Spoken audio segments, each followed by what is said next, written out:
আগামী রোজার আগে ফেব্রুয়ারিতে জাতীয় সংসদ নির্বাচন অনুষ্ঠিত হবে।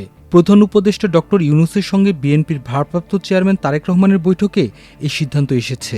লন্ডন থেকে আমার দেশের রেসিডেন্ট এডিটর অলিউল্লাহ নোমান বিশ্বস্ত সূত্রের বরাতে এই তথ্য নিশ্চিত করেছেন।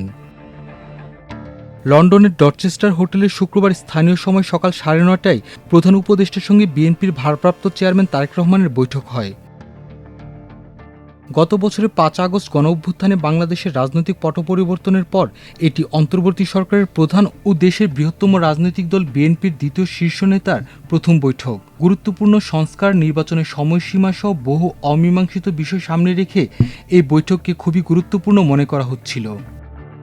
নির্বাচন, সংস্কার, জুলাই ঘোষণা সহ নানাবিধ কারণে সরকার ও বিএনপির দুই শীর্ষ নেতার মধ্যে এই বৈঠক ঘিরে সব মহলে বেশ কৌতূহল তৈরি হয়েছিল। 10:30টায় বৈঠক শেষে তারেক রহমান ডরচেস্টার হোটেল ত্যাগ করেন।